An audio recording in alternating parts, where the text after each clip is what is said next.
السلام عليكم ورحمة الله وبركاته. احنا دلوقتي حاليا داخلين على مرحلة ما بعد الجرف، او في مرحلة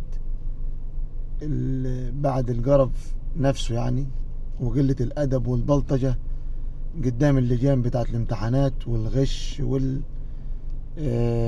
والبلطجة اللي بتحصل من بعض العائلات اللي بتبقى المدرسة في وسط المكان عندهم، او الجماعة المسؤولين اللي بيدخلوا سماعات وبيدخلوا الاجابات والورق والبتاع والكلام ده كله، وبيتصلوا على المدرسين، وفي مدرسين اما توزع الامتحانات قبل اللجنة بيوم. طبعا الكلام ده كله معروف عندنا في ديروت، بيحصل وبيحصل اكتر من كده. فعاوزين شوية ضبط النفس. يعني ابنك لما يطلع على غش بكرة وبعدها يبقى انسان فاسد، معلش في الكلمة يعني. فارحموا روحكم شوية وارحمونا من العاهات اللي احنا بنشوفها، عشان كده ربنا مش كرمنا. من غشنا فليس منا، ده النبي عليه الصلاة والسلام اللي قال كده. ارحموا روحكم وارحموا عيالكم شوية. مش كل عيالة معها عيلين 3 قدام المدرسة وتبقى مدرسة البلد. الواحد مش عايز يتكلم عشان الناس متزعلش منه، وعيالهم تطلع الأوائل والبلد كلها تبقى خارصة محدش يقدر يتكلم. والناس اللي لما تبقى قاعدة اللي هم المفروض محافظين على المدرسة ما يقدروش يتكلموا ولا يقدر يقول تلت التلاتة كام. كل ده احنا عارفينه في ديروت، وما يحصل سنويا ان كان في الترم الاول ولا في الترم الثاني. عيب عيب.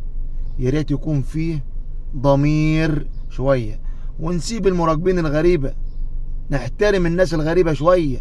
مش نقعد نبلطج ونبقى قلالات ادب، ولا عشان هندخل لهم لقمه المدرسه نزل ابوهم بيها وعيالنا تطلع من الاوائل. واقسم برب العزه، اقسم برب العزه ما بيعرفوا يفكوا الخط، بس هو شغل بلطجة ومحسوبية ووسايط. انتوا فاهمين؟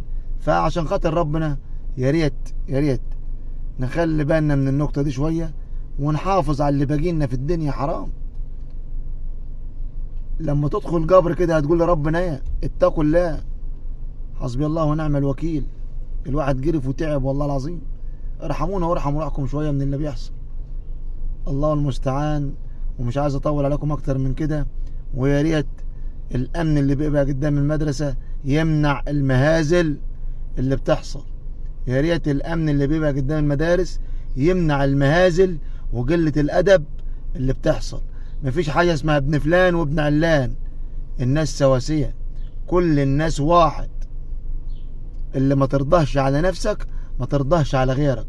اتقوا الله شوية فينا، لان اللي بيحصل في منتهى قلة الادب.